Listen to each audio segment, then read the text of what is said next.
Хүсэж байгуул хүсэж байна гэж бичээрэй. Метабиус комик. Парт 18. Шүүчэн бодож байлаа. Хэрвээ агуулга дэлбэрэх юм бол тэд ч бас хамт дэлбэрэх аюултай. Тиймээс тэр дор нь өөрийн орон зайн чадвараа ашиглан агуулга дотор бүх зүйлийг халаасанд бид орон зайдаа хийчихвэ. Хэдхэн секундын дотор агуулга хоосорлоо. Шоо машинтай ирээд мангасыг ч бас хадгалж болох уу гэж асуув. Гэхдээ шүүчэн орон зай амьд зүйлд үйлчилдэггүй, хадгалж болохгүй гэж хариулдаг. Амьд мутаас доорсон мангасыг хийж болдоггүй тулд өөр арга олох хэрэгтэй болов. Банк урагшаа гарч мангасыг өөр тийш нь татъя гэж шийдэв. Харин шүүчэн үнийг тэнэг санаа гэж үзв.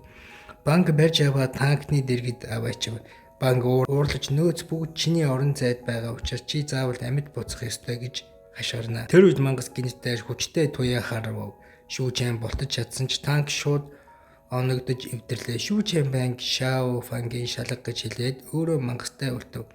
Банк явахдаа битгий үхээрэй гэж хашгирлаа. Шүүчэн мангасыг анхааралтай ажиглав. Өмнөх амьдралдаа ийм мангас энэ газар байсныг санахгүй байв.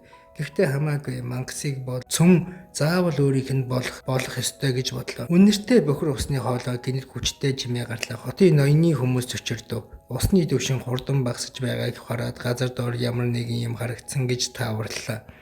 Тарган дарга уурлан хэн нэгэн өртөж орсон байна гэж хашгирав. Хүмүүсээ явууллаа. Гэтэл тэд анхааралгүй байв. Холоос мод туулай харагджээ. Энэ удаан туулай мах эцсэнгүй гэж хэлв. Нөгөө нь гэхдээ энэ туулайг сонин аимшигтай инээмсэглэж байна гэж хэллээ. Туулай уурлан аимшигтай дуу гаргаад биеэс нь олон сормоос гарч ирэв. Хотын ноёны хүмүүс айсандаа хөшчихлөө. Сормооснууд тэднийг барьж авлаа. Урдгүй тархан даргыг нүүр туулай шиг аимшигтай болж хувирлаа. Энэ хоорон шүүчээ нохоо шиг мангастай тулдаж байв. Түүний зохилтууд хүчтэй байсан ч мангас бүгдийг нь хааж байлаа. Лазер шиг туяаж харав. Шүүчэн болтож байв. Мангасын бие маш хатуу яг л төмөр шиг. Шүүчэн өмнө дэлбэрэлтээс гэмтэлгүй гарсан жан шүүг саналаа. Тэр төвшин шүүчэн хараахан хүрээгүй байгаа билээ. Гар нь аль хэдийнэ өвдөж хөхөрсөн байлаа. Гэхдээ мангас ялагдашгүй биш гэдгийг шүүчэн мэднэ. Толгойд нь байгаа хачин ургамал шиг зүйл гол асуудал байлаа. Үүнийг устгах хэрэгтэй.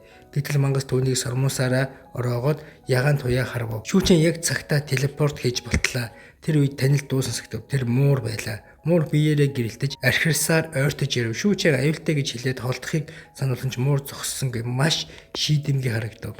Шүүчэн чи ч бас мутаас л орсон амтэн үү гэж асуулаа. Нөгөө талд банк нурангийн Шао Фангийн хайж байв. Шао Фанг доороос би арай гэж болцсон гэж хашгирлаа. Банк чулууг хурдан зайлуул гэж хэлв. Гэтэл гинт аимшигтай инээд сонсогдлоо. Банк хинбэ гэж гарч ир гэж хашгирлаа. Тэгэхэд хотын ноёны хүмүүс харанхуйгаас гарч ирэв. Нүүр нь мушгиран аимшигтай нэмсгэж байлаа. Банк тэдний хаалгыг нээсэн хүмүүс гэдгийг ойлгов. Гэхдээ тэд огт өөр болчихсон байдаг. Тэдний төрхийг харахад банк үнэхээр аимшигтай санагдав. Гахаа шиг царайтай залуу түүнийг муухай нүдэрээ ширтэж байлаа. Банк тэдний ердийн хүмүүс биш болсон гэдгийг сайн нэг ойлголоо. Энэ хорон шүүчэн дээр муур чанга архирлаа. Хумс нь урт болж нүд нь галзуу мэд гэрэлтэж байв. Хин нэгэн түүнийг муурхан гэж дуудсанд их уурлсан бололтой. Шүүчэн жаахан чи томорчихсан юм уу гэж асуулаа. Гэхдээ муур шүүчэнлнийг анхаарсан. Тэр нохоо мангас руу дайрч байлаа. Шүүчэн хараад муур нохоо хоёр угаасаа таардаггүй юм байна гэж бодов. Хоёр мангас бие биенээ үнэхээр үзен ядаж байлаа. Шүүчэн ойртож очиод муур нь энэ газар ирэхэд ашигласан энергийн цөмийг мэдэж байх гэж хэлв. Тэр ноцтой дуугаар би хамтдаа тулдах хэрэгтэй гэж хэлв. Муур шүүчэний хүчийг мэдрээд жаахан эргэлзэв.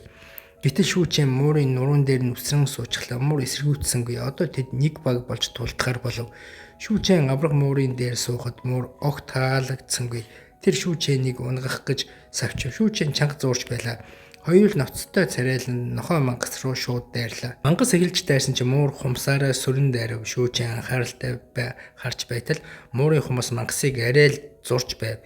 Энэ хангалтгүй байлаа. Шүүчэн муурыг алгадаад хурдан хөдөлж ургамал шиг сормосыг нь сатааруулав. Үлдсэнийг нь би хийн гэж муур дургүй байсан ч үгийг нь дагахаар сонголтгүй байсан юм.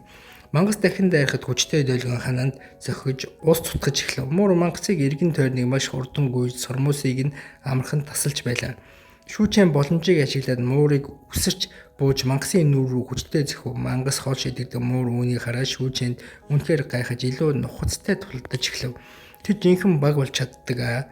Мангас галзуурч энэ тэнд зохиж туяа харав байсан ч муур хит хурдан байв. Хэдхэн хормын дараа мангасын бие шарах сорвтой боллоо. Эцэст нь газар унав. Түүний дотор болор цөм өнхөж гарч ирэв. Муур нүдээ салалгүй цөм рүү үсрэх гэтэл шүүчээн төрүүлж очиод шүүрэн авлаа. Тэр огт бодолгүйгээр амаараа даа хийгээд идчихвэ. Муур ууртайгаар мяав гэж дуурсан шүүчээн тоосонгүй. Энэ хооронд ус улам ихсэж байлаа. Шүүчээн эргэн тойрноо хараад удахгүй энэ газар усанд давтах гэдгийг ойлгон. Гэтэл гинэд айсан муурны дуу сонсогдов.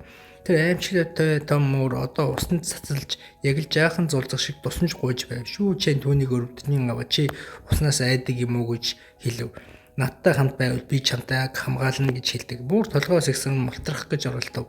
Тэгтээ шүүчээн түүнийг буцаагаад ус руу жидчихв. Тэгтээ муур шууд эргээд авирч уйлж миалах гэтэл бодлоо өөрчилсөн нь илт харагдана. Муур зөвшөөрчээ. Муур шүүчээний араас даглаа огт хоцрохыг хүсэхгүй байгаа нэлт харагдана. Шүүчээн дахин энэ бол чиний өөрийн сонголт шүү гэж хэлв. Өөр газар банк бүслэгдчихсэн байсан. Хотын ноёны хүмүүс тэдний тойрон хүрээлсэн байдаг. Тэдний нүүр мушгарч аимшигтай болсон байлаа. Банк тэдний хүн биш болсон гэдгийг нь мэдэж байсан.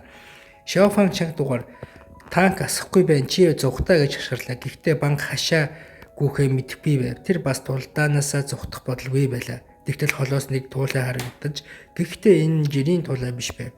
Хурц үттэй аимшигтай нэмсгэлтэй байлаа. Түүний жинхэнэ төрхөнд ил гарч олон ургамал шиг сормос нотын ноёны хүмүүсийн энергийг сорж тэднийг хүүхэлдэй шиг удирдах байв. Банк амжиж хариу үйлдэл хийхээс өмнө сормосууд ар талаас нь дайрлаа. Шаофанг анхааруулж шархарлаа. Сормосууд банкын хувцсыг ураад орох гэж оролдов. Туулай мангас үсрэн ирж хазах гэж байлаа. Банкын удаа дууслаа гэж бодон бие чангалав. Гэтэл яг тэр мөчид Шаофангийн танк гинэт тасч архирах ирээд туулайг мөргөж хол шидэв. Шаофанг ууртаагаар хашгирч мангас банкт хүрсэн маш их уурлав. Танк дахин будаж шөнийн тэнгэр гэрэлтлээ. Туулай дэлбэрэлтэнд тасран унав. Банк гайхсан ч юу ч хэлж чадалгүй зогсов. Шаофанг суудалтаа налан сууж ядарсан ч тайвширлаа. Дууслаа гэж бодов. Гэтэл тэр мангасын болор цөм нүүрлүү нисэн ирж байгааг олж харсангүй. Цөм шууд Шаофангийн ам руу орчив.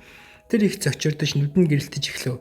Биан гүйжэрээ зүгээрээ гэж асуу Шаофан зүгээр гэж хэлсэн ч гидсээ бариад нэг л сонирн байна гэж хэлв.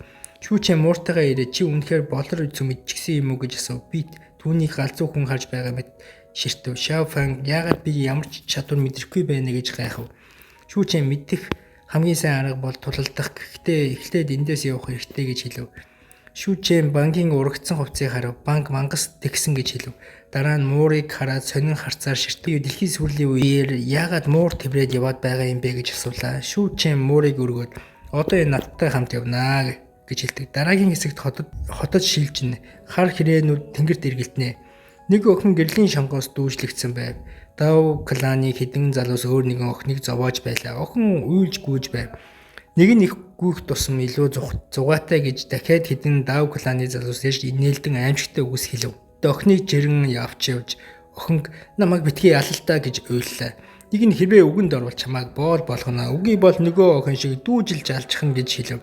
Айж жирсэн охин зөвшөөрч би хичээнэ би бүхнийг ин таны хүссэн болгоныг хийн гэж хэлв. Тэр залуус энийгээд сайн охин гэв. Дараа нь охиныг орилохдоо хот даяар цуратнаа.